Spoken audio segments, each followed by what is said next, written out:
దయచేసి అదే రీతిగా నిలబడి ఉంటుండగా మన మధ్యలో ఉన్నటువంటి దైవజనులు రెవరెండ్ సీనియర్ పాస్టర్ గారు గంటా శాంసన్ గారు ప్రార్థనలు నడిపిస్తారు. యాక్చువల్గా పాస్టర్ గారు ఆదరణ మాటలు ఇచ్చాడు, కానీ టైం లేదు కదా, మెయిన్ మెసేజ్ ఉందామని ప్రార్థన అడిగాను. ఒక కళ్ళు వచ్చినట్లయితే ప్రార్థన చేస్తాను. కుటుంబంతో పరిశుద్ధుడైన మా ప్రియ పరలోకపు తండ్రి, నీకు స్తుతులు చెల్లిస్తున్నాం. మీ మహాకృపను బట్టి మేము ఈ రోజున నిన్ను స్తుతించడానికి మీ కృపలో నేను ఇచ్చిన సమయం కొరకు స్తోత్రాలు. వినోద్ ఎంత త్వరగా మీ దగ్గరకు వస్తారని మేము ఊహించలేదు. అది మీ చిత్తం, మీ ఇష్టం. ఏబు గారు అన్నట్టుగా యెహోవా ఇచ్చెను, యెహోవా తీసుకుని పోయాను. యెహోవా నామమునకు స్తుతి కలుగునుగా. కానీ తండ్రి, ఆయనకి ఇచ్చినటువంటి సతీమణి, తనకి ఇచ్చిన బిడ్డలు, అన్నదమ్ముడు కూర్చుందాం, అప్పజిల్లు కూర్చుందాం, తోబుట్టు, రక్త సంబంధికులు, స్నేహితులు, వీరందరినీ కూడా నీ సన్నిధికి తీసుకొస్తున్నాను. మిమ్మల్ని అనాథలుగా విడవని మీ దగ్గరికి వస్తాను, మీతో కూడా ఉంటాను. నేను జీవిస్తాను కదా, మీరు కూడా జీవిస్తానని సెలవిచ్చిన దేవుడికి స్తోత్రం. ఆ లోటు మేము ఎవరిని పూరించలేము. నీ పరిశుద్ధాత్మ శక్తితో లోటును పూరించి ఒక రోజున మా కళ్ళ నుంచి స్రవించే ప్రతి బాష్ప బిందువును స్వయంగా మీరు తుడిచివేస్తారు.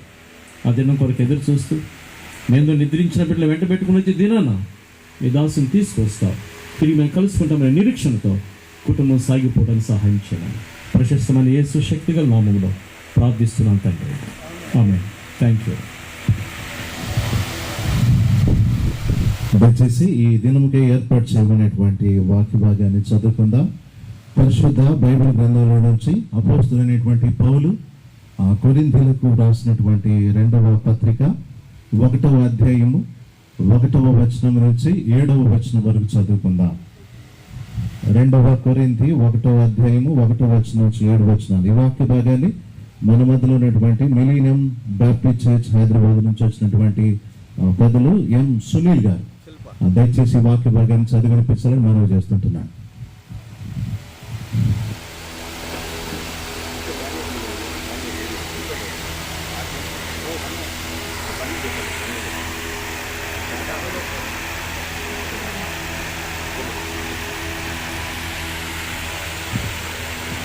Praise the lord.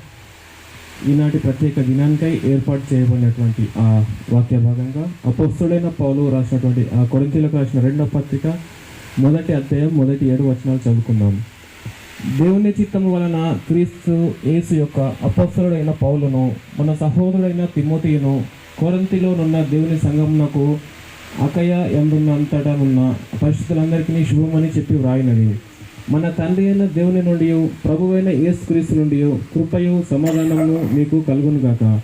కనికరము చూపు తండ్రి, సమస్తమైన ఆదరణను అనుగ్రహించు దేవుడు, మన ప్రభువైన యేసుక్రీస్తు తండ్రియునైన దేవుడు స్తుతింపబడునుగాక. దేవుడు మమ్మను ఏ ఆదరణతో ఆదరించుచున్నాడో ఆ ఆదరణతో ఎట్టి శ్రమలలో ఉన్నవారినైనను ఆదరించుటకు శక్తిగల వారు మగునట్లు ఆయన మా శ్రమ అంతటిలో మమ్మను ఆదరించుచున్నాడు. క్రీస్తు యొక్క శ్రమలు మా యందేలాగూ విస్తరించుచున్నవో అలాగే క్రీస్తు ద్వారా ఆదరణయు మాకు విస్తరించుచున్నది. మేము శ్రమ పొందినను మీ ఆదరణ కొరకును రక్షణ కొరకును పొందుదుము. మేము ఆదరణ పొందినను మీ ఆదరణ కొరకే పొందుదుము. ఈ ఆదరణ మేము కూడా పొందుచున్నట్టి ఆ శ్రమలను ఓపికతో సహించుటకు కార్యసాధకమై ఉన్నది. చదవబడిన వాక్యభావం దేవుడు దీవించుగాక. దయచేసి మరి సంఘ పక్షాన్ని కూడా సాక్ష్యం చాలా ప్రాముఖ్యం కాబట్టి సంఘ సెక్రటరీ గారు బంకా ఫిలిప్ గారు